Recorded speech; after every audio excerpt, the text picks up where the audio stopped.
Donc on reprend. Je sais pas pourquoi, j'ai un son qui grésille encore en stream, alors que ça passe nickel quand j'enregistre. Ça, c'est encore les plaisirs, les petits drivers de merde Realtek, putain de société taïwanaise de merde.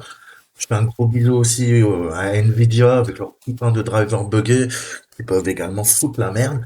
Et on embrasse Bill Gates avec son putain de Windows 10 de merde qui est incapable de gérer le son. Voilà. Parce que on va me faire croire que mon PC est pas assez puissant pour enregistrer en stream, quoi. Donc, je commence à en avoir marre de tous ces putains de bugs. Je viens d'installer une mise à jour Windows. Ça a fait cracher carrément mon PC. Et la mise à jour, ah bah là, je suis tombé des nues. Comment elle s'appelle la mise à jour de Windows 10? Elle s'appelle mise à jour de qualité. Quality of life. Eh ben, putain, quelle qualité de vie, hein. Parlons-en. Donc voilà, petit coup de gueule comme ça en passant. Ça fait du bien, ça soulage. Donc, on va reprendre, je vais me reconnecter au serveur via la clé privée qu'on avait vue en SSH. On va récupérer, donc, j'ai fait un petit scan, je vais vous montrer quand même. Donc là, j'ai récupéré les outils qu'on va utiliser pour notre attaque et on va se connecter déjà au serveur. On va lancer le script sudo openvpn, tu seras gentil, saltimbanque, bref, ok.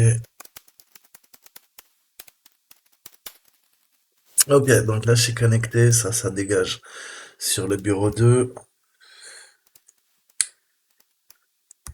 Ok, donc qu'est-ce qu'on va faire? Qu'est-ce qu'on va faire? Qu'est-ce qu'on va faire? C'est une très bonne question.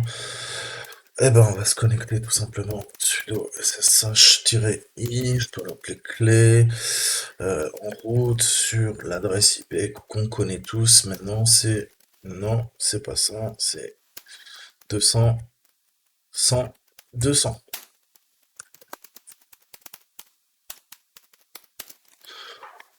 Ok, donc on est connecté et là, si je fais un ls, j'ai fait un scan sur les machines, sur le réseau. Ok, donc qu'est-ce qu'on trouve? On trouve quatre machines, grosso modo. Il y en a deux qu'il faut pas attaquer, comme je vous le disais dans la précédente vidéo avec le son de merde. Et donc, bah, c'est tout simplement les points de terminaison Amazon. Ok, donc quand on voit AWS, tout le monde connaît Amazon. Ce que vous savez peut-être moins, c'est que ils ont une part de marché colossale sur les serveurs, sur les data centers. Ils ont encore plus de machines que Microsoft avec Azure. Ok? Donc grosso modo, Google, Amazon et Microsoft se partagent les centres de données un peu partout dans le monde. Et donc AWS, c'est une sorte de box qui permet d'héberger via un paquet d'outils votre serveur donc professionnel ou rien ne vous empêche de faire un serveur privé tranquille et d'acheter la solution clé en main AWS. Mais bon, on va pas pirater les serveurs d'Amazon, sinon j'ai le FBI et des hommes en noir qui vont débarquer cette nuit chez moi et descendre en rappel d'un hélicoptère à minuit. Donc c'est pas tout à fait ce que je veux. Donc on va se concentrer sur les machines qui sont, comme je vous disais, quand on fait un test d'intrusion, on a un périmètre qui est bien délimité. Ok? Je reviendrai pas là-dessus, mais généralement on bosse rarement en black box. Ok?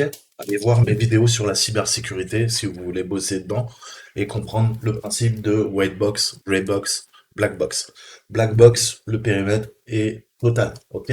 Là, on travaille plutôt en white box. En white box, on va aller voir notre client. Le client va nous dire, écoutez, voilà ce que vous pouvez attaquer, voilà ce que vous n'attaquerez pas. Forcément, la dernière chose que veut le client, c'est attaquer l'ensemble de son infrastructure et qu'on fasse planter une machine de production, tout simplement. Parce que là, il va vous en vouloir et il va perdre des millions de dollars. Donc, on délimite le périmètre. Ces deux machines Amazon sont hors périmètre, ok?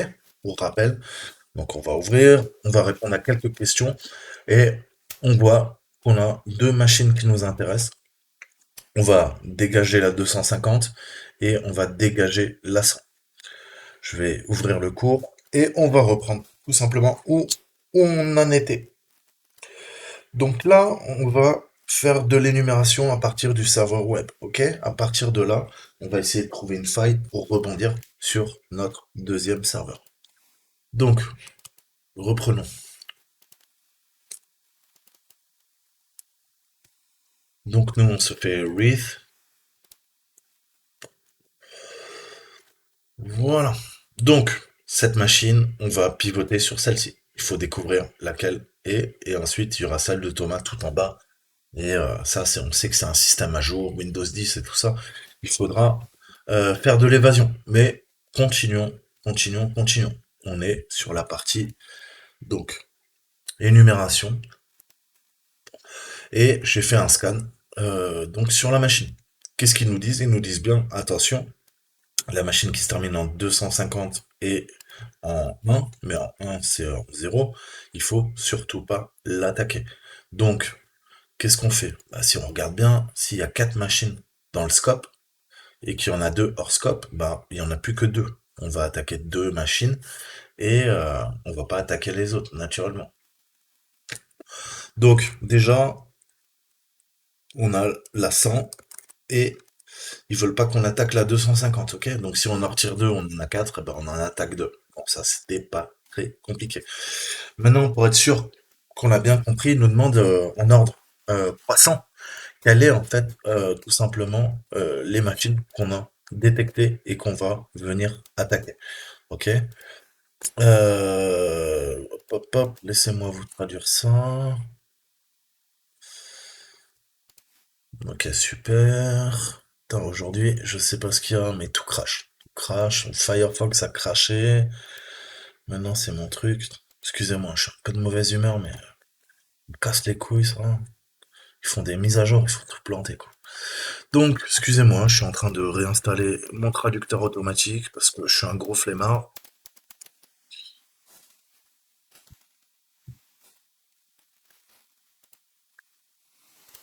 Voilà. Vas-y, mon gars. Tu peux le faire. Donc, non, tu vas pas me traduire ça en anglais, tu vas me traduire ça. Merci, s'il te plaît, tu seras cool. Alors. One page small automatic detection. French, please. Thank you. Ok. Ok. Donc, dans l'ordre croissant, quels sont les derniers octets euh, de ces autres IPv4? Donc, quelles sont les adresses? Si jamais c'est 172.16.0.80, on soumettra que 80. Donc, on prend pas la première, on prend pas la dernière. C'est ce qui nous explique. Ok? Donc, je peux prendre la 200. Pour moi, elle est bonne. Et bah, le 100-200, on l'a déjà. C'est celle sur laquelle on est. On a la 250. La 250, ils la veulent pas. On a peut-être la 150 en ordre croissant. Et on a une 100. Alors, est-ce que ça serait pas ces deux machines-là? On va voir.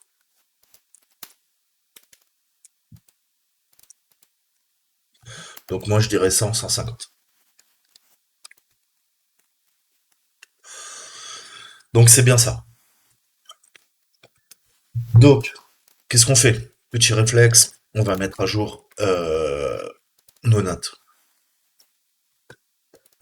Je vous ai dit, lors d'une cyberattaque, d'un pentest, un test d'intrusion, j'ai noté tout depuis le départ. Comme ça, je sais exactement où j'en suis. Il faut être ordonné et rien ne vous empêche après de récupérer les informations pertinentes si jamais vous avez un trou de mémoire. Donc,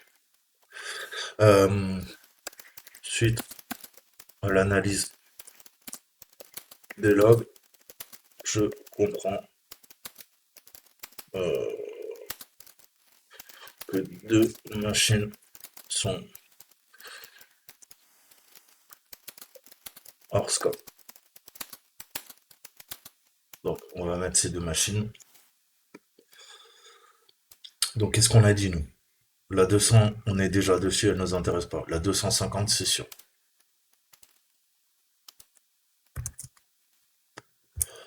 Donc, on a dit quoi? On a dit 100 et 150. Donc, celle-là aussi, on n'en veut pas.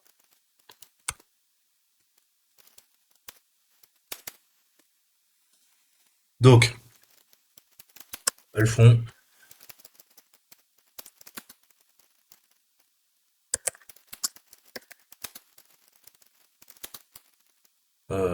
elles font partie de AWS, serveur américain d'Amazon. Je ne vais pas les attaquer. Je n'ai pas envie que la NSA me pirate dans la foulée et que le FBI arrive chez moi car je suis un hacker éthique au grand cœur. Donc, on va se focaliser sur ces deux-là, la 100 et la 150. Donc, pensez-vous à mettre plein de notes, des notes à vous-même, ok? C'est vraiment important, tout simplement, parce que vous aurez oublié plein de choses après l'engagement, ok? Et ça vous permettra tout simplement de vous rafraîchir la mémoire et vous laisser des notes. Ça vous permettra d'avoir un maximum de souvenirs sur ce que vous avez fait, même si c'est parfois des choses qui peuvent sembler triviales. Bien sûr, vous ne les laisserez pas dans votre rapport final. Ça, c'est un premier jet. J'enregistre tout ce qui est bon à savoir. Et après, bien sûr, ce rapport-là, je vais le mettre en forme à la fois sur le fond et sur la forme. Sur la forme, je vais faire un beau PowerPoint, je vais faire des slides, etc., etc., un fichier PDF, mettre toutes les données dans un fichier CSV, etc., etc., etc. Et sur le fond, je vais remanier le fond. Je vais pas laisser tel quel mon rapport pour le client. On est d'accord? Je vais tout le temps tout remanier à la fin de l'engagement. Prenez bien cette habitude.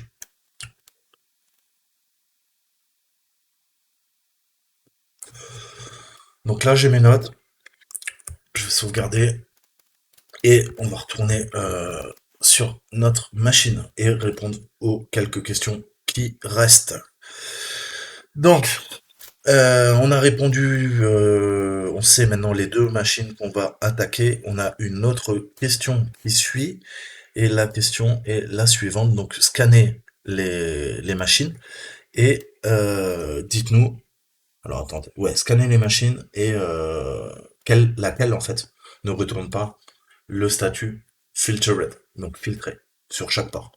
Et si c'est filtered, qu'est-ce que je vous ai dit? Il y a de fortes chances que ça soit la machine de Thomas.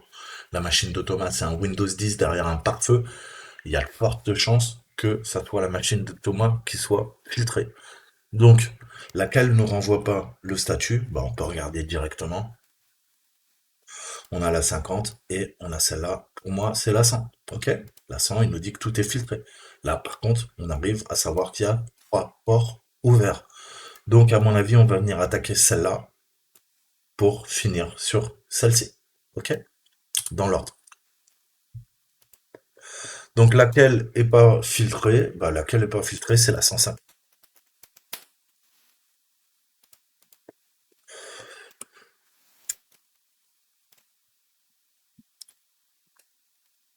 On est d'accord? C'est la 150. Ensuite, supposons que l'autre soit accessible depuis notre position actuelle sur le réseau. Quels ports TCP par ordre croissant séparés par des virgules sont sous le port 15 000 sont ouverts? Alors, qu'est-ce qu'on a comme port? On a le 80, 33, 89 et le 59, 85. Ok. Donc 80 pour HTTP, 33, 89 port RDP, Remote Desktop. Et on a un port 59-85, ça je le connais pas de tête, vous m'excuserez. Et quand on sait pas, bah, on n'hésite pas. Port TCP 59-85. WinRM, ok, je suis con. Hmm. Donc WinRM qui est utilisé en téléadministration sur des serveurs Windows. Et on a même donc WinRM qui a un programme en fait. Hein, donc en plus il y a WSMan. Donc con. Ça, c'est sur des Windows Server. Et, ben, on va s'en servir. On a un programme qui s'appelle WinRM, donc il y a une version malicieuse, militarisée de WinRM, qui permet de faire des petites saloperies. Est-ce qu'on va s'en servir? Je sais pas, on va suivre le cours. Vous savez qu'on est des débutants, et donc bah là, on prend le temps, on va faire les choses tranquillement. C'est peut-être une possibilité qui me vient en tête. On va voir ce que eux nous proposent. Ok, donc nous ne pourrons actuellement pas effectuer une analyse de détection de service sur la cible sans configurer au préalable notre proxy, comme on l'a vu. Ok?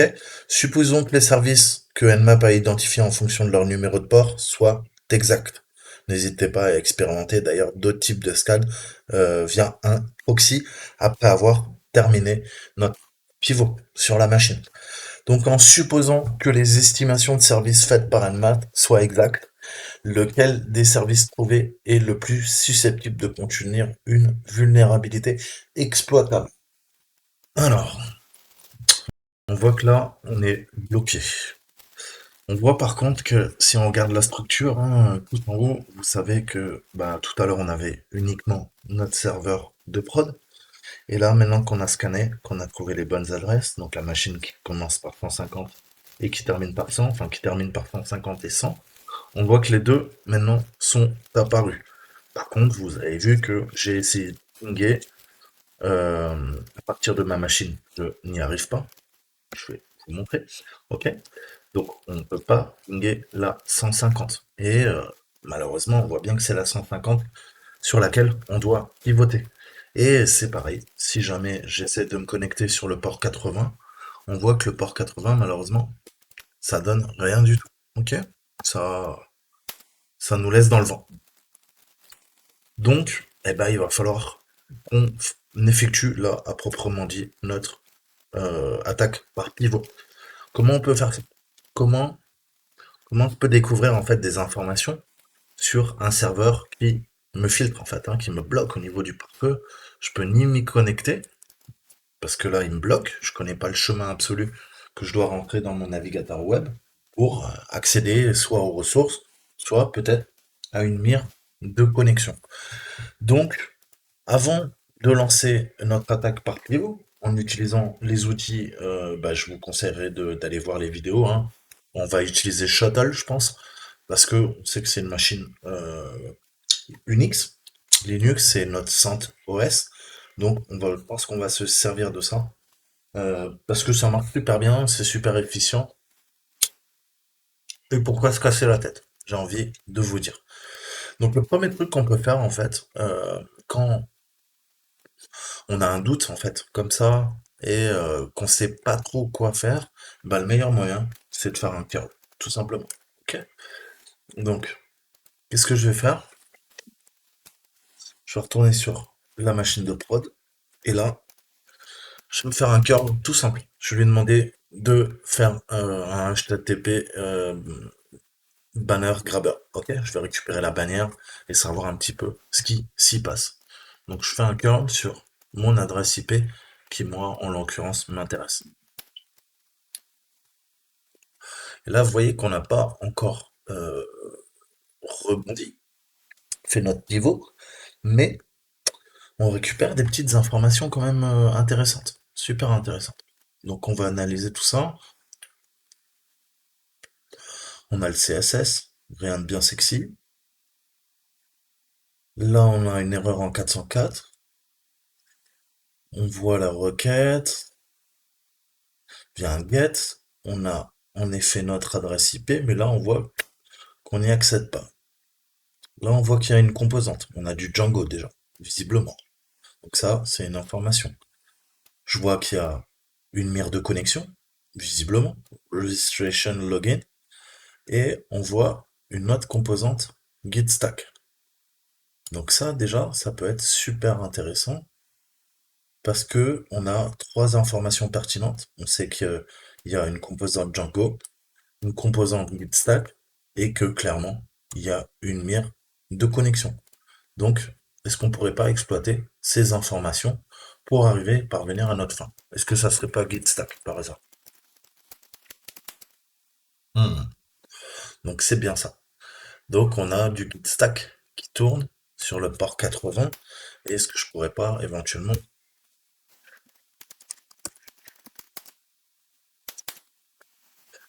lui donner ce chemin?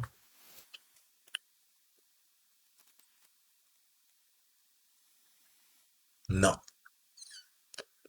ça donne rien. Ça n'a pas l'air très très concluant. Donc il va falloir qu'on pivote. Je vous ai dit, on va venir récupérer, je pense, Shuttle. Donc je vais retourner là-dessus. Je vais m'ouvrir un nouveau truc et je vais vérifier qu'il est bien installé apt install ou sinon bah aller le télécharger de GitHub. Ok.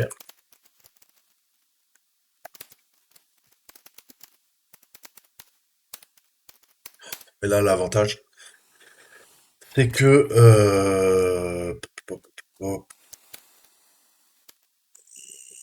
on ne le trouve pas dans le repo. Ça c'est pas cool. Ok, d'accord. Hum, Ah ouais, Shannon. Si je tape mal, voilà, donc il y a deux T. Shuttle, déjà. Voilà, sinon vous pouvez cloner le repo sans aucun problème. Et je sais pas si vous vous rappelez, il y a une commande, euh, et je vous ai dit, on peut tout à fait cumuler en fait deux opérations. On peut cumuler l'opération SSH avec une connexion via notre argument I, et je peux exactement lancer la commande connexion SSH via ma clé en utilisant Shuttle en fait. Et je vais combiner les deux. Ça va me permettre de lancer tout simplement mon pivot. Donc qu'est-ce qu'on va faire? Ben, on va venir récupérer. Je sais pas si vous vous rappelez. J'ai ma clé là. J'ai deux clés. J'ai clé et ID RSA. Ces deux clés fonctionnent. Comment je pourrais faire pour me servir de cette clé, de me connecter en tant que route sur la machine, mais cette fois-ci en me servant de shuttle pour faire ma technique de pivot. Comment on pourrait faire ça? On va utiliser la commande CMD. Vous vous rappelez? Je sais plus si vous vous rappelez, ça sera dans les précédentes vidéos qu'on a vues. Je vous ai montré plein de techniques sur shuttle. On va faire la fameuse technique qui nous permet de se connecter en SSH. On a ce qu'on appelle une key-based authentication, donc une authentification à base de clés. Et je sais pas, je vous rafraîchis la mémoire. Euh, on avait total-r user adresse SSH cmd SSH i et le subnet, le sous-réseau. Je sais pas si vous vous rappelez de ça. Bah, c'est cette commande justement qu'on va venir utiliser. Ok? Cette commande, elle concatène cette première commande en SSH et on va l'intégrer au sein de Shuttle. Préciser naturellement le sous-réseau et en théorie, ça devrait nous permettre de faire notre pivot. Ok? Donc on va faire ça. Donc, ok, Shuttle, -r, route, je vais me connecter à quoi? Voilà, 10, 200, 100, 150. Je veux quoi? Je veux du SSH. Hmm, je vérifie l'adresse parce que je fais tout le temps. Ouais, c'est bien la 150. Je veux quoi? Je veux du SSH CMD. Ensuite, on a dit on concatène la commande. On lui donne tous les arguments qu'on veut. Moi, c'est clé. Ça s'appelle clé ou ID RSA. Les deux fonctionnent. Et maintenant, il faut qu'on lui donne simplement notre subnet. OK? Le masque de sous-réseau, c'est quoi ici? On va mettre le cidre, le SCIDR, tu vois. Et le cidre, c'est simple, hein, la notation, si vous avez quelques notions, Pour nous, ça sera quoi? Ça sera 200, 100, 0, 24. Ok? Donc, ça c'est bon, mais il nous manque quand même quelque chose. Je vais vous montrer, parce que j'ai testé, ça ne marche pas,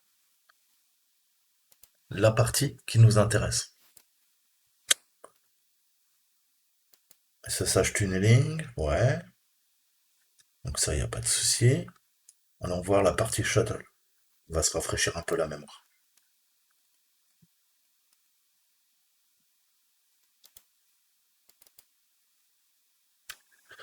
Donc, d'établir une connexion en SSH.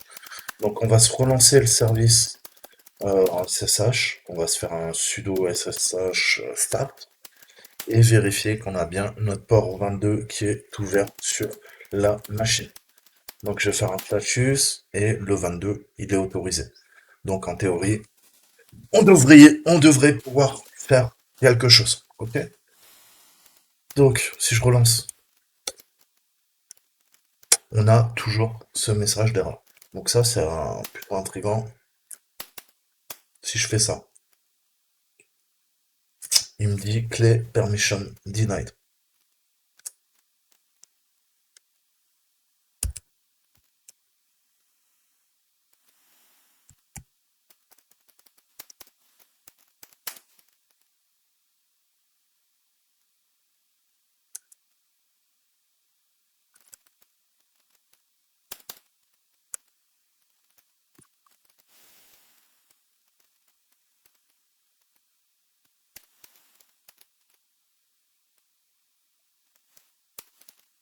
Donc on recommence. Sauf que bah, je vais faire un sudo. À mon avis, ça va nous aider. Voilà. Là, ça passe nickel. Donc, qu'est-ce qu'on voit? On voit qu'on est connecté au serveur. On vient de lancer notre pivot via la clé SSH privée. Donc, maintenant, qu'est-ce qu'on peut faire? Bah, on peut essayer de se connecter. Et là, on voit qu'on arrive sur l'erreur qu'on a vue tout à l'heure, en 404. Donc, qu'est-ce qu'on peut faire d'autre? Eh ben, on peut essayer d'aller taper et voir s'il n'y a pas le truc sur le git stack, tout simplement. Et là, bim, on arrive là-dessus, git stack, et ils nous disent admin, admin. On peut tester, on peut faire admin, admin, et voir si ça marche. Et là, il nous dit, bah non, tu l'as dans l'os, grosso modo, ça ne marche pas.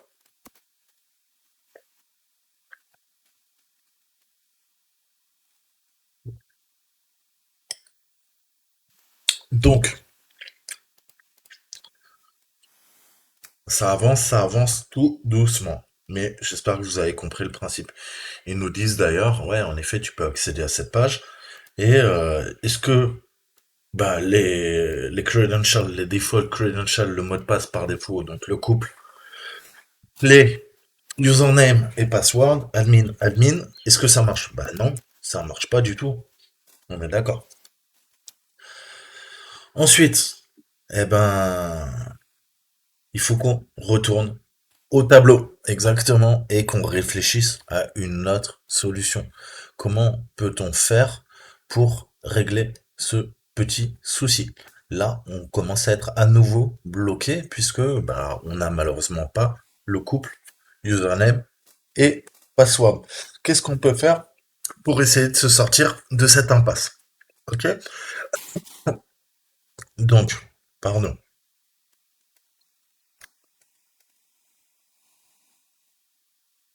Donc ça, c'est pas si simple que ça. Qu'est-ce qu'on peut faire? Qu'est-ce qu'on peut faire? Qu'est-ce qu'on peut faire? On peut peut-être chercher dans la base de données d'exploits en fait, hein, et voir s'il n'y a pas un exploit sur le service. Le service, on a vu. Qu'est-ce qui fait tourner le serveur? Enfin, la composante, c'est Gitstack. Est-ce qu'il n'y aurait pas une faille publique connue sur Gitstack? Bah, on va aller regarder, tout simplement. Donc, si vous l'avez pas, sudo apt install search sprat. Ça va vérifier que j'ai la dernière version.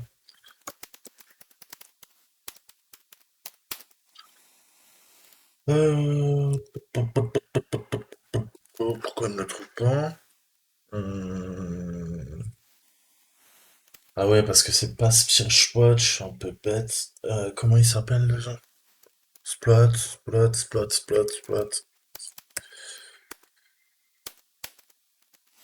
Ouais, il s'appelle Searchpot,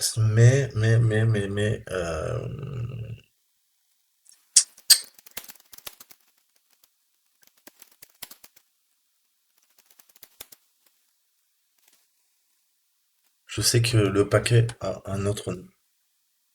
Hum, Voilà, ExploitDB. Donc il faudra faire un sudo apt install exploitdb. Ok, donc il est à jour. Donc, searchport plus le nom du service. On a vu que c'était gitstack. Ok, on a visiblement 3 RCE. Donc, Remote Code Execution. Ok, exécution de code arbitraire à distance. Donc, on en a une visiblement qui est dans Metasploit. Et si on revient là-dessus, qu'est-ce qu'ils nous disent? Ils nous disent, vous voyez qu'il y a 3 exploits accessibles en fait au public, et il existe un exploit en fait sur la version 2.3.10 du service. Et quel est le numéro d'identification exploit database et DBID, c'est la CVE en fait, si vous voulez, qui est lié à ce service. Eh ben, on a celui-là, Gitac. Alors, qu'est-ce que je peux faire? Je peux tout simplement aller dans exploit DB et rechercher l'exploit public et voir ce qu'il en est.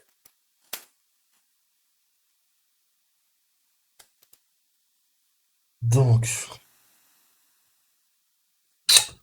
on l'a. Il n'y a pas de CVE, mais il y a le DBID. Ok, donc 43 777. Ok, donc là on a avancé. Maintenant, bah, qu'est-ce qu'on va faire? On va faire un peu d'examination. Oh, ouais, je commence à me fatiguer, excusez-moi. On va faire l'examen du code, ok? Relecture de code un peu, et on va voir un petit peu comment ça se passe, tout simplement. Donc, dans la tâche précédente, on a trouvé un exploit qui pourrait en effet fonctionner contre le service exécuté, ok? Qui tourne sur le deuxième serveur. Donc, on va faire une copie de cet exploit et on va travailler dans notre répertoire courant. Moi, je vais le mettre dans mon home et on va voir un petit peu ce qu'il en est. Donc, comment on fait ça? Je vais vous montrer une commande super utile. Là, je suis dans mon home, ok? Eh ben, je vais faire search exploit. Je vais lui donner le numéro, justement. Et on a vu que c'était, j'ai déjà oublié, 3777, 43 777. Autant pour moi. Ouais, pourquoi tu me le copies là? J'ai pas compris. Voilà. Et là, vous voyez que il est super sympa quand on fait cette commande, -m. Il nous copie directement l'exploit parce que je vous dis toujours, ne travaillez jamais enfin, travaillez toujours sur une copie, jamais sur le fichier original, ok? Le fichier original, il reste dans user share exploit db, et cette commande nous permet de faire justement une copie du script Python dans mon répertoire courant. Donc là, maintenant, on a le 43 777. Donc, on va voir un petit peu qui fait quoi. Donc, on a toujours la cartouche au début, ok, avec bah, toutes les informations. Ça, c'est les règles de base en fait. Quand vous développez un programme, vous mettez tout le temps une cartouche. Donc, avec les informations, ce que vous faites, quel est l'auteur du code, la première version, les révisions, toutes les informations qui peuvent aider une personne à comprendre, euh, comment dire, le contexte. Pourquoi vous avez écrit ce code. Ok? Donc, tout ça, on le fait régulièrement quand on fait du dev. Le premier truc qu'on commence, c'est cette fameuse cartouche. Et vous voyez qu'elle est commentée. Ok? Donc, qu'est-ce que je peux vous dire? Bah ouais, malheureusement, les copies d'exploitation locale stockées par Circuit utilisent des fins de ligne DOS, ce qui peut causer des problèmes dans les scripts lorsqu'ils sont utilisés sous Linux.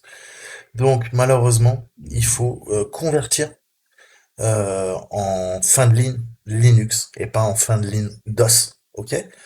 Donc il y a un programme, j'espère qu'il est installé, on va voir. Donc si jamais vous avez ce problème, vous avez DOS to Unix, qui dit bien son nom, hein. Donc on passe du DOS à l'Unix. Donc là, il a l'air de planter, donc ça veut dire qu'il est installé. Et qu'est-ce que je vais lui demander? Bah tout simplement, je vais lui demander de euh, renommer mon script Python. Ok. Voilà. Et là, il nous dit qu'il a converti le script Python au format Unix. Donc ça, déjà, c'est fait.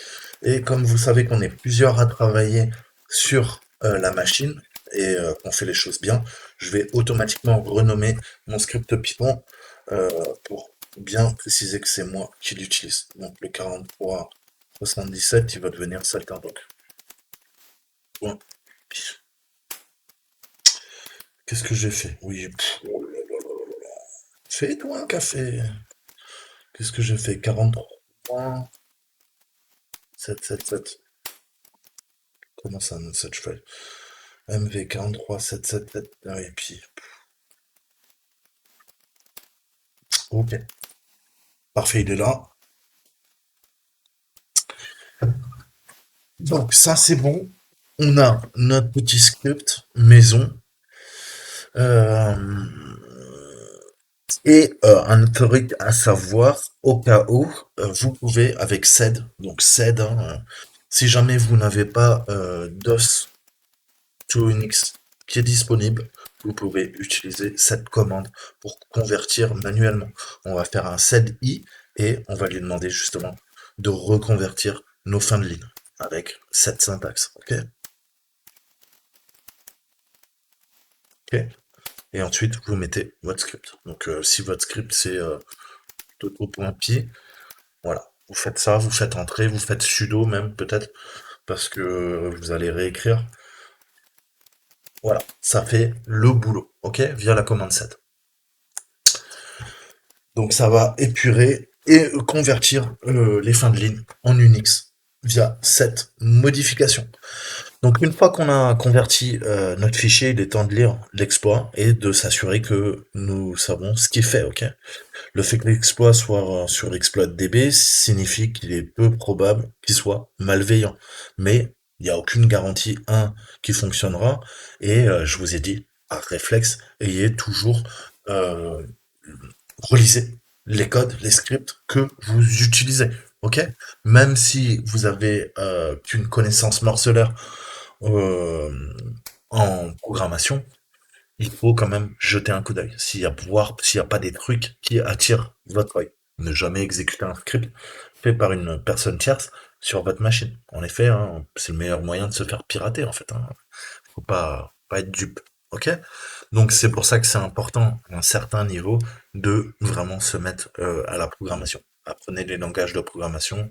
Bah, les bases en web, hein, c'est vraiment connaître le CSS, l'HTML, avoir des connaissances en JavaScript, c'est un plus, hein, vraiment, faut pas se voiler la face. Mais ouais, HTML, CSS, JavaScript. Euh, et après, si vous voulez faire de l'orienté objet, bah, moi, je vous conseillerais du Java, je vous conseillerais du Python. Et une fois que vous êtes vraiment calé là-dessus, passez à autre chose. Ok. Faites du C Sharp ou ce que vous voulez en fait. Mais c'est bien, Python est pas mal pour commencer. Voilà, Python c'est une bonne base et Java aussi, ça peut être cool. Peut-être Python est plus accessible que Java, je pense. Euh, mais voilà, à terme, il faut vraiment. Moi-même, hein, je continue d'apprendre la programmation. Ça fait des années que j'en fais et j'ai pas survolé le sujet. Enfin, j'ai fait que survoler, pardon, le sujet. J'ai encore plein de choses à apprendre en programmation. Parce qu'il faut coder, coder, coder, coder, coder, coder, coder, coder. Il y a vraiment pas de secret. Ok? Donc, on va voir un petit peu ce que fait notre exploit et récupérer les informations pertinentes. Ok. Donc, on va refaire ce que j'ai fait tout à l'heure, hein. Et maintenant qu'il a été modifié,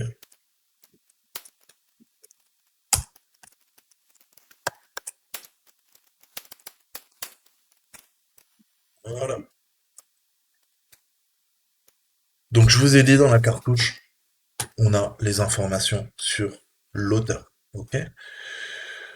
Ensuite, import des librairies, des modules. Donc là, on a request qui est importé et à partir de request, il y a une autre méthode qui s'appelle auth-import, ok, pour gérer du HTTP. Ensuite, on a le module OS, module système, ok.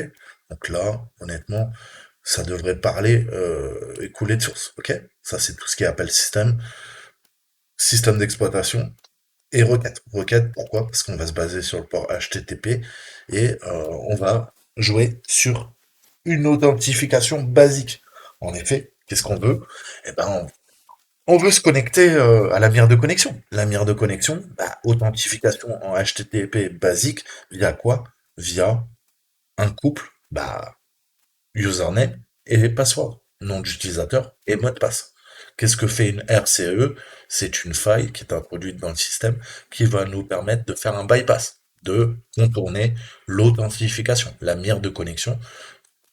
Et là, bah, si on fait pas ça, on est bloqué. On est d'accord. Je reviens là-dessus. Je suis bloqué. Donc je pourrais brute forcer, ok, faire une attaque de brute force par dictionnaire. Mais s'il y a une RCE qui est fonctionnelle, autant utiliser une RCE. Donc vous gagnerez énormément, énormément de temps. Ok? Puisque bah, l'exécution de code arbitraire, comme je vous le disais à l'instant, va nous permettre de rentrer directement. Ça va être notre vecteur d'attaque et on va rentrer directement dans le système. Donc, revenons à notre exercice. Qu'est-ce qu'il raconte? Voilà. Ils nous disent non, à quelle date a été rédigé l'exploit. Donc on regarde, on a notre date qui est juste là.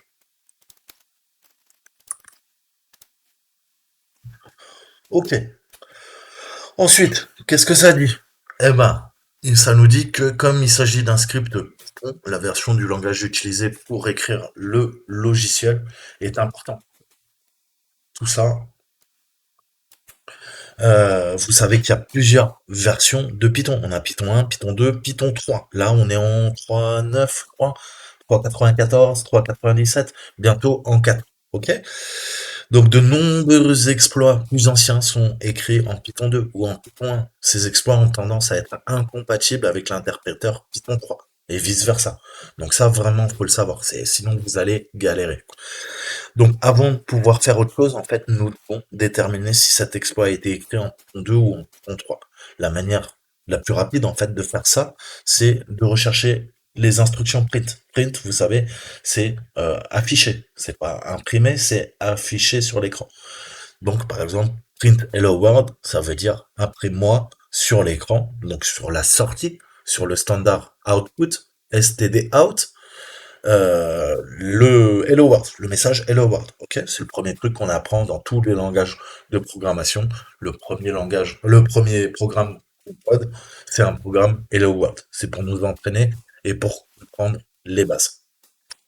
Donc, si il n'y a pas de parenthèse, par exemple, eh ben, on a Hello World comme ça, c'est que c'est du Python 2. La syntaxe a changé. En Python 3, il faut mettre maintenant des parenthèses. Donc, vous voyez, qu'est-ce qui diffère? Eh ben, c'est juste l'ajout du message en double quote, entre les doubles quotes, les doubles guillemets, avec des parenthèses. Donc ça déjà, c'est un super moyen utile et c'est un réflexe qu'il faut avoir parce que ça vous permettra directement de savoir quel est l'interpréteur utilisé, Python, si c'est du 2 ou du 3. Donc, si on regarde un petit peu, on va chercher une fonction print, et là, on voit que le print, il n'y a pas de parenthèse. Donc, c'est du Python 2, on est d'accord.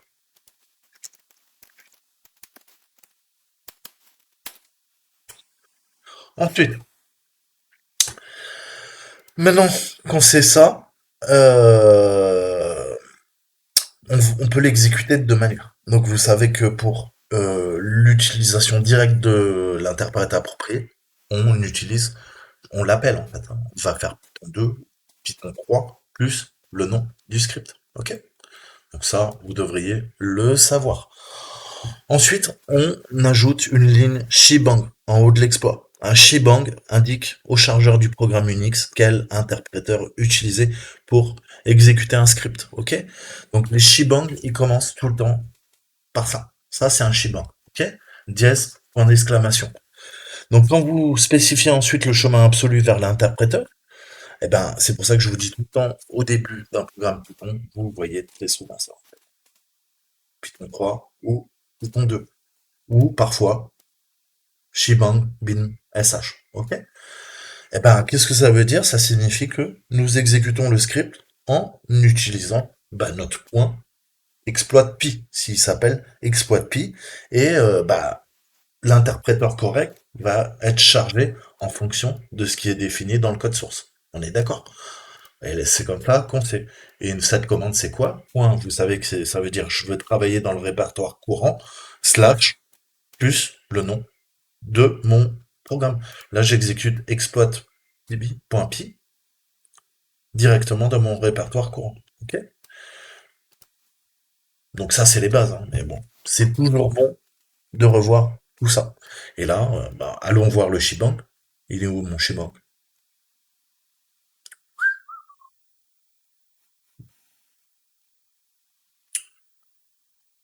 Bah là, c'est curieux, il l'a pas mis. Non, il l'a pas mis. Donc on va le préciser nous-mêmes. On sait que c'est du Python 2. On va lui dire, bah écoute, lance-le. Bon, Python 2. Donc, regardons un petit peu ce que ça fait, vite fait, bien fait. On voit une adresse IP. Ok? Donc, ce script, il n'a pas été conçu pour être sophistiqué. On a exactement ce qu'on a besoin et rien de plus. En fait, toutes les configurations sont effectuées dans le code en éditant littéralement le script. Ok, très souvent, vous aurez à faire ça. Vous avez des informations qui sont génériques et il faudra à la main modifier les variables qui nous intéressent pour que le script soit fonctionnel. Donc, il faut un minimum pouvoir lire le code source. Ok? Donc, qu'est-ce qui est important et quelles sont les options qui s'offrent à nous? On va l'éditer, on va voir ligne par ligne. Je vais faire un sudo nano. Est-ce que j'ai besoin de le modifier? Oui, je vais le modifier. Donc, je vais faire un sudo nano L et le nom de mon script. Voilà. Là, ça m'affiche les lignes avec le tiret L. Donc, qu'est-ce qui nous intéresse? Eh ben, c'est 22-23 déjà. 22-23, on a quoi? On a la commande qui est passée. Là, ils nous disent quelle commande veux-tu exécuter? What command you want to execute? Et on a l'IP, ok, l'adresse IP. Donc, qu'est-ce qu'on va faire? Eh ben, on va commencer par modifier ça. Et si on continue un petit peu, on descend, on descend, on descend, on voit quoi?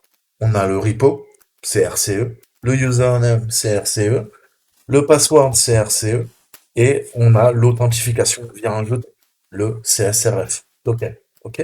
Et la valeur, c'est token. Donc là, on voit qu'on a 4 clés, même 5 clés. OK? Chaque clé a une valeur. Donc la clé commande à la valeur whoami, ou la variable commande à la valeur whoami. La variable repository, elle est sur RCE, username sur RCE, password sur RCE, et CSRF underscore token sur token. OK? Donc là, on déclare des variables, et on a aussi l'adresse IP. Bon, en théorie, on en a 6 là. 1, 2, 3, 4, 5, 6. Et on fait un array après. Dès que vous voyez ça, c'est quoi? C'est un tableau en fait. Pourquoi on fait un tableau? Un tableau, en fait, là le tableau il s'appelle user underscore list. Pourquoi on fait un tableau en programmation? Eh ben parce que les arrays, en fait, ça vous permet de bidouiller des variables. Ok? Quand on a plusieurs variables et qu'on veut faire des opérations dessus, eh ben on va définir un tableau. Le tableau va nous permettre de manipuler les variables qu'on a déclarées. Ok? Qu'est-ce que je peux vous dire? Donc, en réalité, nous sommes intéressés par les deux premières variables ici, car les autres options devraient être correctes à leur valeur par défaut. En effet, le gars qui a pondu le POC, le Proof of Concept, il fait en sorte que les variables soient prédéfinies pour que l'exploit fonctionne.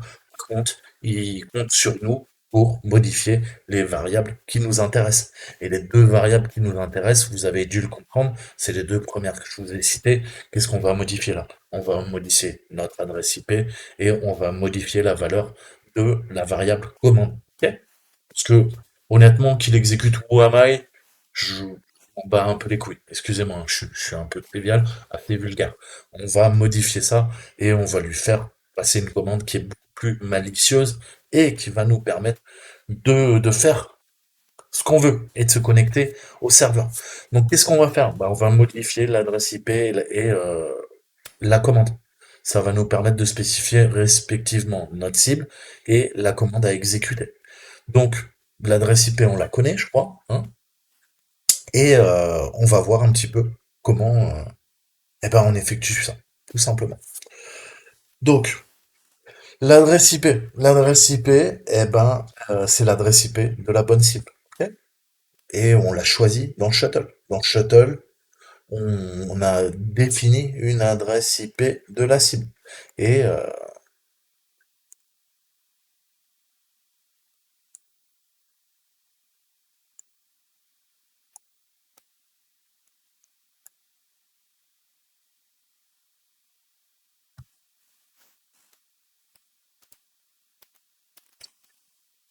donc, on veut quoi? On veut notre adresse IP et c'est 200, 100, et cette fois-ci on attaque la 150. On va laisser Wamai pour l'instant et à la limite pour voir si l'exploit fonctionne. Après, bien sûr, on va modifier la commande. Mais déjà, c'est un bon petit truc. Donc là, qu'est-ce que je fais? On a dit, ce que je, non, je n'ai pas besoin en théorie de, mais j'appelle bien le Python 2 et je lui demande quoi? Je vais lui donner les droits quand même, excusez-moi, chmod plus x sur 43. Ouais. Et là, on peut l'appeler avec Python 2. Comme on sait que c'est du Python 2, on précise l'interpréteur, le bon, et notre programme. Ok.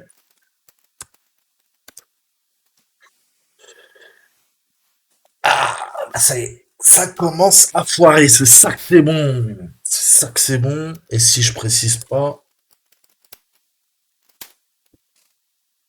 ah, si je précise pas, ça a l'air de marcher. Donc typiquement, quand vous voyez, alors on peut faire des imports manuels en fait, hein. On peut, on peut, mais dès que vous voyez no module name a été chargé, import request, tous ces traceback, donc ces rapports d'erreur en fait, c'est généralement que c'est le mauvais interpréteur qui est utilisé, tout simplement, en fait. Ça avance tout doucement. Mais j'espère que vous avez compris le principe. Ils nous disent d'ailleurs, ouais, en effet, tu peux accéder à cette page. Et est-ce que bah, les credentials, les default credentials, le mot de passe par défaut, donc le couple, les username et password, admin, admin, est-ce que ça marche? Bah non, ça marche pas du tout. On est d'accord. Ensuite, eh ben, il faut qu'on retourne au tableau, exactement, et qu'on réfléchisse à une autre solution.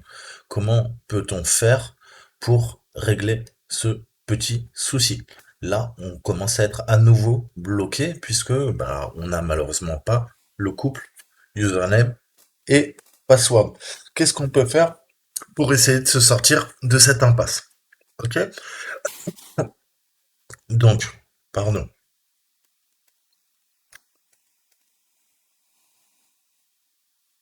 Donc ça, c'est pas si simple que ça.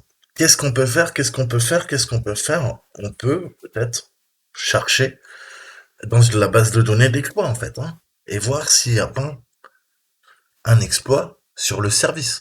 Le service, on a vu. Qu'est-ce qui fait tourner le serveur? Enfin, la composante, c'est Gitstack. Est-ce qu'il n'y aurait pas une faille publique connue sur Gitstack? Bah, va aller regarder, tout simplement. Donc, si vous l'avez pas, sudo apt install search exploit. Ça va vérifier que j'ai la dernière version.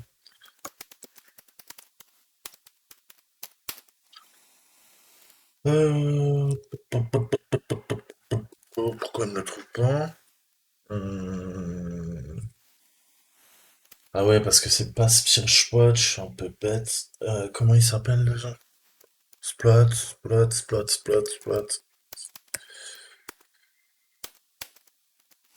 Ouais, il s'appelle Searchplot, mais,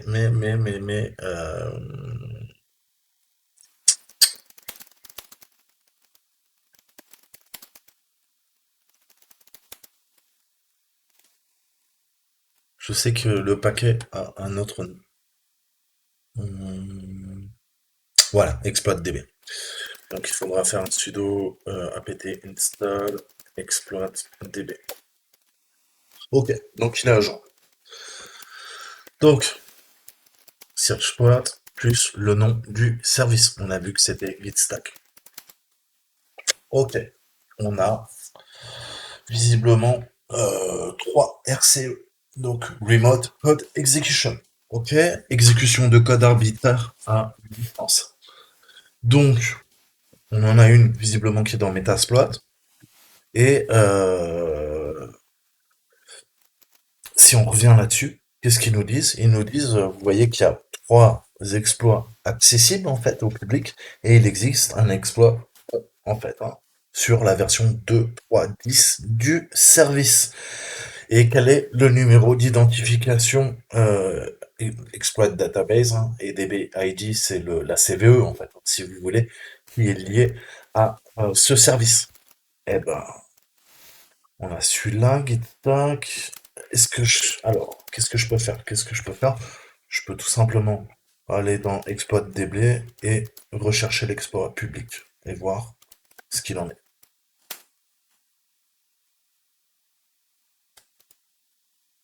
Donc, on l'a. Il n'y a pas de CVE, mais il y a le DBID. Ok, donc 43 777. Ok, donc là on a avancé. Maintenant, bah, qu'est-ce qu'on va faire? On va faire un peu d'examination. Oh, ouais, je commence à me fatiguer, excusez-moi. On va faire l'examen du code, ok? Relecture de code un peu, et on va voir un petit peu comment ça se passe, tout simplement. Donc, dans la tâche précédente, on a trouvé un exploit qui pourrait en effet fonctionner contre le service exécuté, ok? Qui tourne sur le deuxième serveur. Donc, on va faire une copie de cet exploit et on va travailler dans notre répertoire courant. Moi, je vais le mettre dans mon home et on va voir un petit peu ce qu'il en est. Donc, comment on fait ça? Je vais vous montrer une commande super utile. Là, je suis dans mon home, ok? Eh ben, je vais faire search exploit. Je vais lui donner le numéro, justement. Et on a vu que c'était, j'ai déjà oublié, 3777, 43 777. Autant pour moi. Ouais, pourquoi tu me le copies là? J'ai pas compris. Voilà. Et là, vous voyez que il est super sympa quand on fait cette commande, -m. Il nous copie directement l'exploit parce que je vous dis toujours, ne travaillez jamais enfin, travaillez toujours sur une copie, jamais sur le fichier original, ok? Le fichier original, il reste dans user share exploit db, et cette commande nous permet de faire justement une copie du script Python dans mon répertoire courant. Donc là, maintenant, on a le 43 777. Donc, on va voir un petit peu qui fait quoi. Donc, on a toujours la cartouche au début, ok, avec bah, toutes les informations. Ça, c'est les règles de base, en fait. Quand vous développez un programme, vous mettez tout le temps une cartouche. Donc, avec les informations, ce que vous faites, quel est l'auteur du code, la première version, les révisions, toutes les informations qui peuvent aider une personne à comprendre, euh, comment dire, le contexte. Pourquoi vous avez écrit ce code. OK? Donc tout ça, on le fait régulièrement quand on fait du dev. Le premier truc qu'on commence, c'est cette fameuse cartouche. Et vous voyez qu'elle est commentée. OK? Donc, qu'est-ce que je peux vous dire? Bah ouais, malheureusement, les copies d'exploitation locale stockées par Circuit utilisent des fins de ligne DOS, ce qui peut causer des problèmes dans les scripts lorsqu'ils sont utilisés sous Linux. Donc malheureusement, il faut convertir en fin de ligne Linux et pas en fin de ligne DOS. Ok? Donc il y a un programme, j'espère qu'il est installé, on va voir. Donc si jamais vous avez ce problème, vous avez DOS to Unix, qui dit bien son nom, hein. Donc on passe du DOS à l'Unix. Donc là, il a l'air de planter, donc ça veut dire qu'il est installé. Et qu'est-ce que je vais lui demander? Bah tout simplement, je vais lui demander de euh, renommer mon script Python. Ok. Voilà. Et là, il nous dit qu'il a converti le script Python au format Unix. Donc ça, déjà, c'est fait. Et comme vous savez qu'on est plusieurs à travailler sur la machine et qu'on fait les choses bien, je vais automatiquement renommer mon script Python euh, pour bien préciser que c'est moi qui l'utilise. Donc le 4377, il va devenir Saltimbanque. Point. Qu'est-ce que j'ai fait? Oui, fais-toi un café. Qu'est-ce que j'ai fait? 43 777. Comment ça, cette feuille? MV 43 777. Ah oui, et puis. Ok. Parfait, il est là. Donc, ça, c'est bon. On a notre petit script maison. Euh, et un truc à savoir, au cas où, vous pouvez, avec SED, donc SED, hein, si jamais vous n'avez pas DOS to Unix qui est disponible, vous pouvez utiliser cette commande pour convertir manuellement. On va faire un sed-i et on va lui demander justement de reconvertir nos fins de ligne avec cette syntaxe. Ok? Ok. Et ensuite, vous mettez votre script. Donc, si votre script c'est toto.py, voilà. Vous faites ça, vous faites entrer, vous faites sudo même peut-être parce que vous allez réécrire. Voilà, ça fait le boulot, ok? Via la commande set.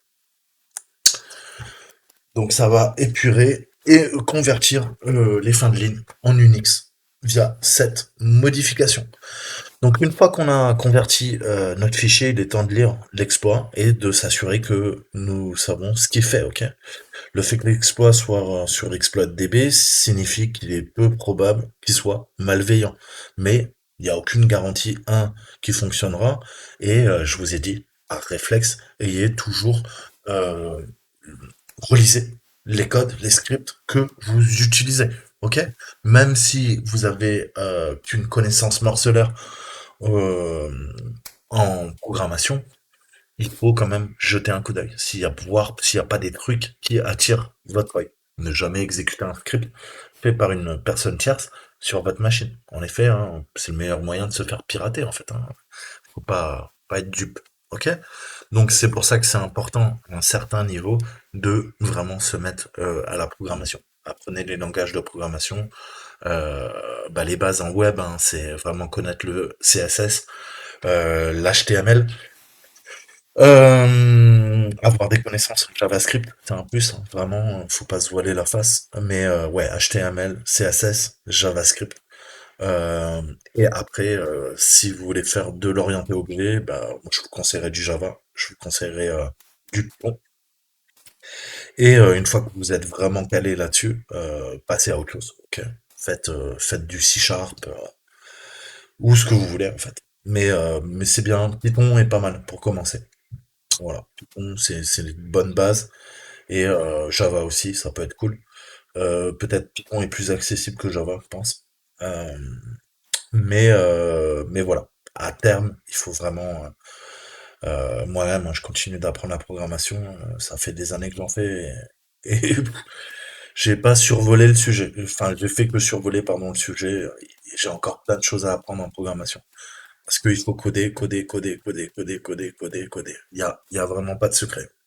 Ok?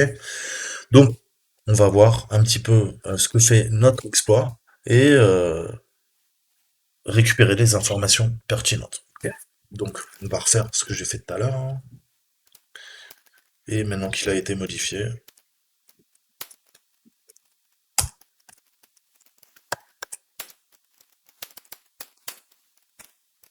voilà. Donc, je vous ai dit dans la cartouche, on a les informations sur l'auteur. Ok. Ensuite, import des librairies, des modules.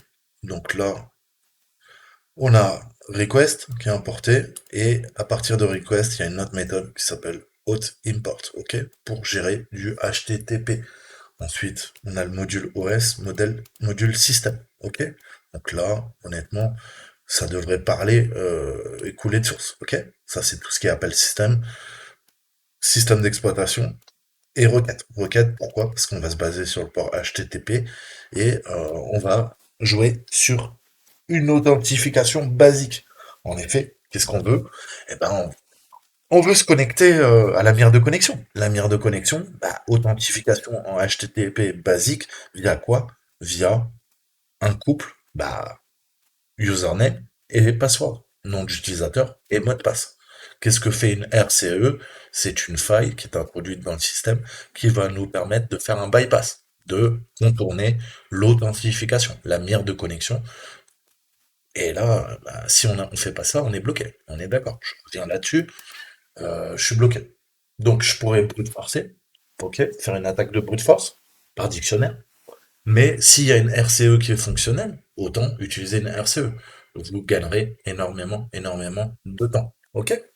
Puisque bah, l'exécution de code arbitraire, comme je vous le disais à l'instant, va nous permettre de rentrer directement. Ça va être notre vecteur d'attaque et on va rentrer directement dans le système. Donc, revenons à notre exercice. Qu'est-ce qu'il raconte? Voilà. Ils nous disent non, à quelle date a été rédigé l'exploit. Donc on regarde, on a notre date qui est juste là.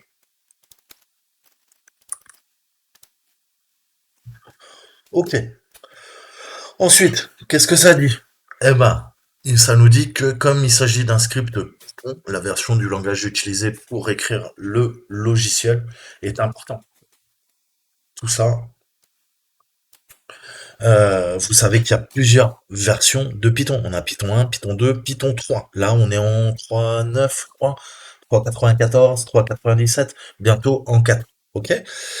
Donc, de nombreux exploits plus anciens sont écrits en Python 2 ou en Python 1. Ces exploits ont tendance à être incompatibles avec l'interpréteur Python 3 et vice-versa. Donc ça, vraiment, faut le savoir. Sinon, vous allez galérer. Donc, avant de pouvoir faire autre chose, en fait, nous devons déterminer si cet exploit a été écrit en Python 2 ou en Python 3. La manière la plus rapide, en fait, de faire ça, c'est de rechercher les instructions print. Print, vous savez, c'est afficher. C'est pas imprimer, c'est afficher sur l'écran. Donc, par exemple, print hello world, ça veut dire imprime-moi sur l'écran, donc sur la sortie, sur le standard output, std out, le Hello World, le message Hello World. Ok, c'est le premier truc qu'on apprend dans tous les langages de programmation. Le premier programme qu'on code, c'est un programme Hello World. C'est pour nous entraîner et pour comprendre les bases. Donc, si il n'y a pas de parenthèse, par exemple, eh ben, on a Hello World, comme ça, c'est que c'est du Python 2. La syntaxe a changé. En Python 3, il faut mettre maintenant des parenthèses. Donc, vous voyez, qu'est-ce qui diffère? Eh ben, c'est juste l'ajout du message en double quote, entre les doubles quotes, les doubles guillemets, avec des parenthèses. Donc ça déjà, c'est un super moyen utile et c'est un réflexe qu'il faut avoir parce que ça vous permettra directement de savoir quel est l'interpréteur utilisé, Python, si c'est du 2 ou du 3. Donc, si on regarde un petit peu, on va chercher une fonction print, et là, on voit que le print, il n'y a pas de parenthèse. Donc, c'est du Python 2, on est d'accord.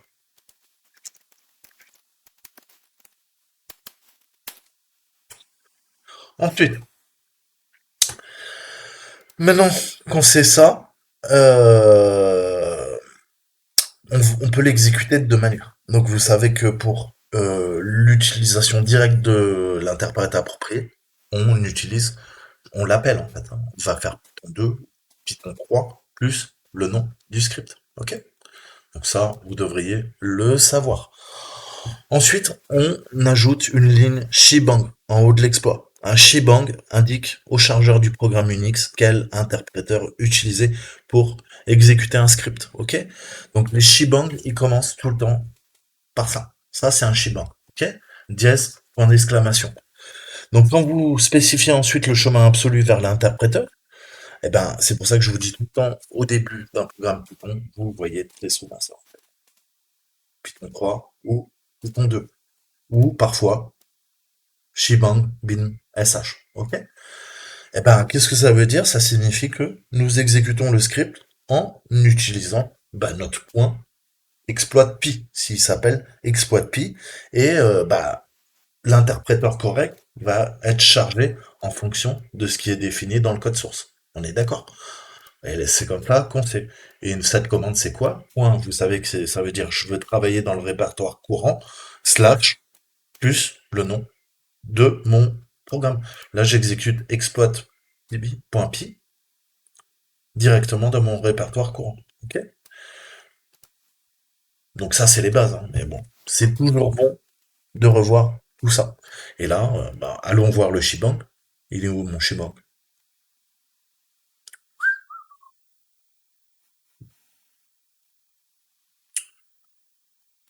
Bah là, c'est curieux, il l'a pas mis.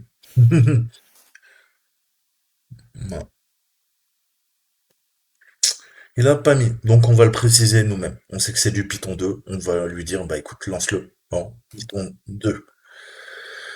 Donc, regardons un petit peu ce que ça fait, vite fait, bien fait. On voit une adresse IP.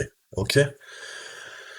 Donc, ce script, il n'a pas été conçu pour être sophistiqué. On a exactement ce qu'on a besoin et rien de plus. En fait, toutes les configurations sont effectuées dans le code en éditant littéralement le script. Ok, très souvent, vous aurez à faire ça. Vous avez des informations qui sont génériques et il faudra à la main modifier les variables qui nous intéressent pour que le script soit fonctionnel. Donc, il faut un minimum pouvoir lire le code source. Ok? Donc, qu'est-ce qui est important et quelles sont les options qui s'offrent à nous? On va l'éditer, on va voir ligne par ligne. Je vais faire un sudo nano. Est-ce que j'ai besoin de le modifier? Oui, je vais le modifier. Donc je vais faire un sudo nano L et le nom de mon script. Voilà. Là, ça m'affiche les lignes avec le tiret L. Donc qu'est-ce qui nous intéresse? Eh ben, c'est 22-23 déjà. 22-23, on a quoi? On a la commande qui est passée. Ils nous disent quelle commande veux-tu exécuter? What command you want to execute? Et on a l'IP, ok, l'adresse IP. Donc, qu'est-ce qu'on va faire? Eh ben, on va commencer par modifier ça. Et si on continue un petit peu, on descend, on descend, on descend, on voit quoi? On a le repo, c'est RCE, le username, c'est RCE, le password, c'est RCE, et on a l'authentification via un jeu, le CSRF, token. OK? Et la valeur, c'est token. Donc là, on voit qu'on a 4 clés, même 5 clés. OK? Chaque clé a une valeur. Donc la clé commande à la valeur whoami, ou la variable commande à la valeur whoami. La variable repository, elle est sur RCE, username sur RCE, password sur RCE, et CSRF underscore token sur token. OK? Donc là, on déclare des variables, et on a aussi l'adresse IP. Donc en théorie, on en a 6 là. 1, 2, 3, 4, 5, 6. Et on fait un array après. Dès que vous voyez ça, ça c'est quoi? C'est un tableau en fait. Pourquoi on fait un tableau? Un tableau, en fait, Là, le tableau, il s'appelle user underscore list. Pourquoi on fait un tableau en programmation? Eh ben, parce que les arrays, en fait, ça vous permet de bidouiller des variables, ok? Quand on a plusieurs variables et qu'on veut faire des opérations dessus, eh ben, on va définir un tableau. Le tableau va nous permettre de manipuler les variables qu'on a déclarées, ok? Qu'est-ce que je peux vous dire? Donc, en réalité, nous sommes intéressés par les deux premières variables ici, car les autres options devraient être correctes à leur valeur par défaut. En effet, le gars qui a pondu le POC, le Proof of Concept, il fait en sorte que les variables soient prédéfinies pour que l'exploit fonctionne. Par contre, il compte sur nous pour modifier les variables qui nous intéressent. Et les deux variables qui nous intéressent, vous avez dû le comprendre, c'est les deux premières que je vous ai citées. Qu'est-ce qu'on va modifier là? On va modifier notre adresse IP et on va modifier la valeur de la variable commande. Ok. Parce que, honnêtement, qu'il exécute Whamai, je m'en bats un peu les couilles. Excusez-moi, hein, je suis un peu trivial, assez vulgaire. On va modifier ça et on va lui faire passer une commande qui est beaucoup plus malicieuse et qui va nous permettre de faire ce qu'on veut et de se connecter au serveur. Donc, qu'est-ce qu'on va faire? Bah, on va modifier l'adresse IP et la commande.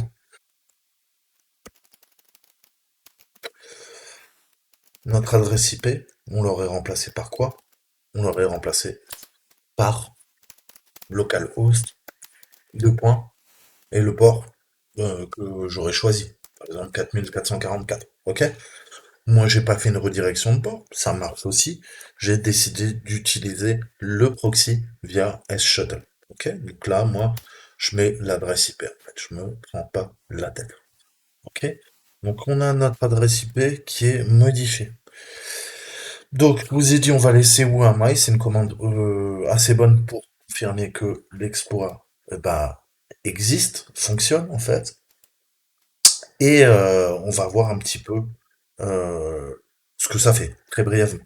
Donc là, ça récupère, ça affiche déjà get user list. Donc récupère la liste utilisateur.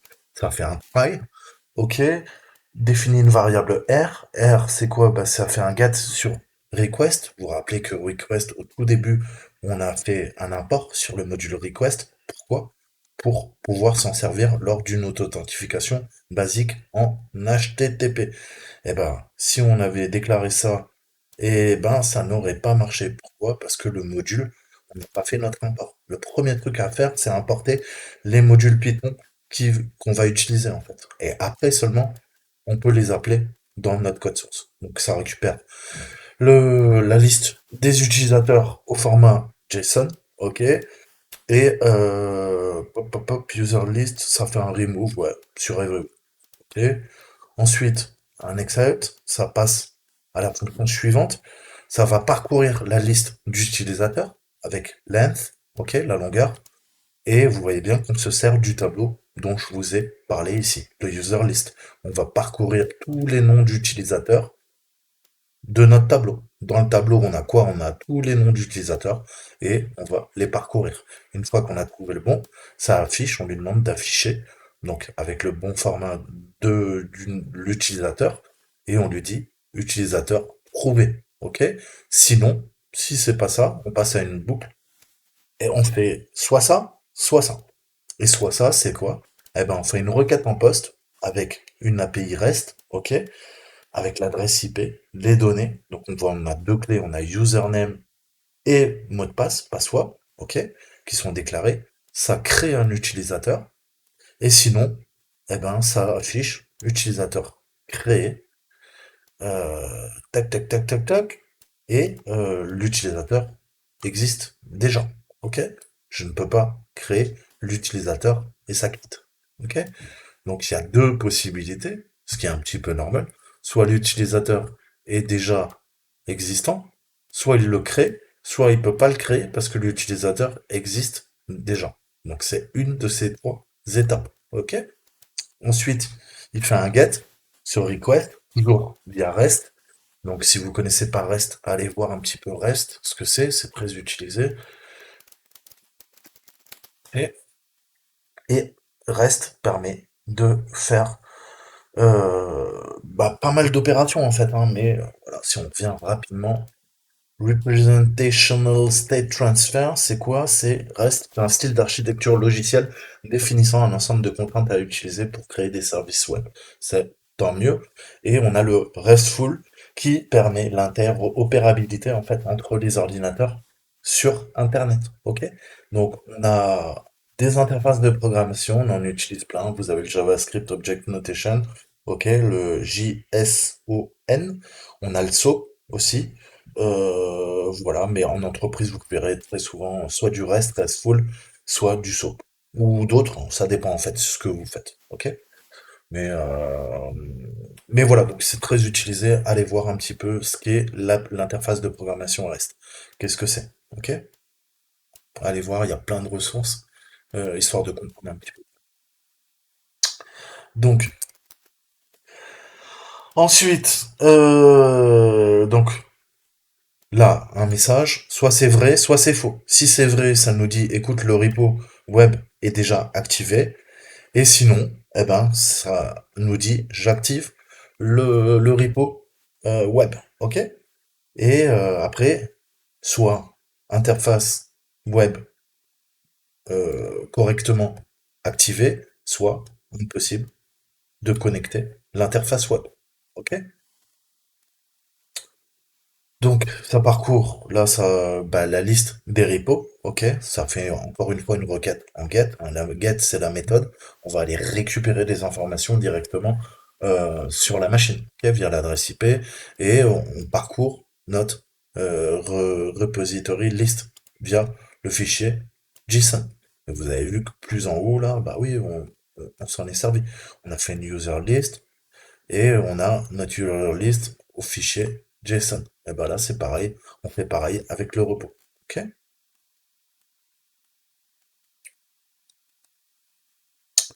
Voilà, tac, tac, tac, ça crée le repo. Bien créé, pas créé. Ça ajoute l'utilisateur au repo. OK? Là, on fait une requête en post pour envoyer les données. Get, on récupère post. On envoie post. Vous savez que c'est utilisé pour se connecter, en fait, hein. Quand il y a une mire de connexion sur un, on n'utilisera pas du get, on utilisera du post. Et sinon, bah, ajouter, ok, existe déjà, ou impossible d'ajouter l'utilisateur. Et encore une fois, ça fait un OS exit 0. Ok, ça quitte. On sort de la boucle. Ensuite, bah, ça affiche, je désactive l'accès à tout le monde. Là, cette fois-ci, ça fait une requête, ça délète, ça efface, ok, les informations. Donc toujours là-dessus, et bah, encore une fois, plusieurs cas de figure. Ok? Soit tout le monde a été effacé, retiré de la RCE, soit pas dans la liste, soit je ne peux pas retirer l'accès à qui que ce soit. Tout le monde. Là, c'est l'affichage de la backdoor en PHP. Donc c'est là on va aller l'execute commande et on voit que ça, c'est vraiment, vraiment important. Le reste, à la limite, c'est la gestion des données. Ça va faire des get, du post, etc. pour récupérer, modifier, pusher des données, pousser des données, pardon. Mais ça, c'est le plus important en fait. C'est le create backdoor en PHP et l'execute commande. Ok? Donc les 6 dernières lignes, c'est vraiment ce qui est vraiment très, très, très utile. Et ça, c'est ça qui fait le taf, en fait. C'est ça qui fait notre taf. Donc, qu'est-ce que ça fait? Eh ben, vous savez que c'est un serveur web. On va créer un web shell en PHP, ok? Le fameux PHP système $post, en fait. C'est ça qui va, grosso modo, exécuter le payload et nous donner l'accès. Donc ça, c'est important.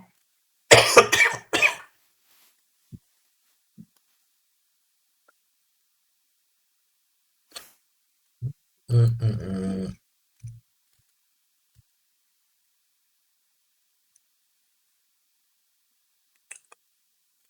Ok.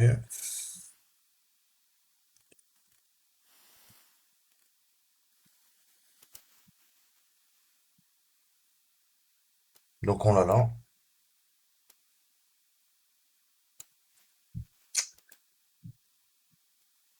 Donc on voit qu'il y a quoi? Il y a un fichier. qui s'appelle exploit PHP, ok? Et eh ben, on va faire un écho en fait à la racine du site web.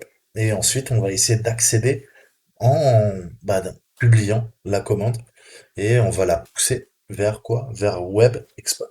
On voit le chemin, il est précisé, c'est là-dedans, ok? Qui nous intéresse et ça va créer un nouveau fichier. Et afin de pas foutre le bordel en fait pour les autres utilisateurs, on va quand même modifier un peu le script puisque je vous ai dit que on est plusieurs à travailler sur la machine, ok? Donc je suis pas tout seul, je renomme tous les scripts que je vais exploiter. Donc là, qu'est-ce que je vais faire? L'exploit, je vais le modifier. Je vais mettre mon nom pour que ça soit propre et que on voit qui fait quoi en fait, hein, tout simplement.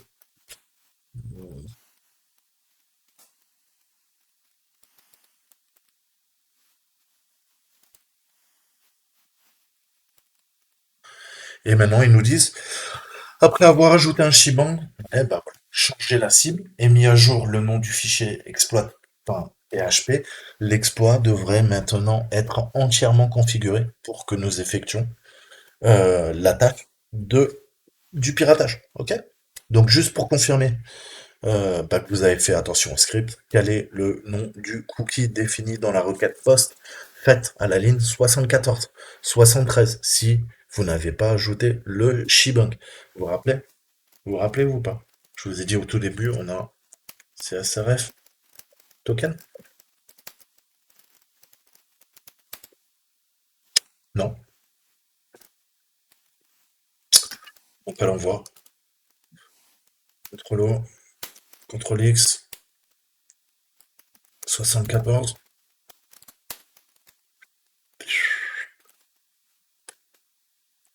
Et donc là, requête. Ah ok, il n'y a pas l'underscore. Quel enfant de salaud.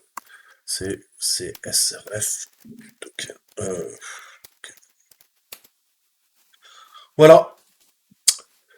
Je pense que je vais couper la vidéo, je vais la monter, je vous l'upload et je vous dis à très bientôt. Dans quelques minutes, dans quelques heures, on aurait posté les deux vidéos, mais on terminera la partie guide serveur. Ok? La suite, exploitation, stabilisation de notre shell et post-exploitation. Et après, on rentrera dans la grosse partie qui est vitale, c'est le principe du command and control. Donc là, Empire qui est un outil formidable pour tous les pen testers sur Terre. Voilà, je vous dis à très bientôt, prenez soin de vous. Ciao ciao.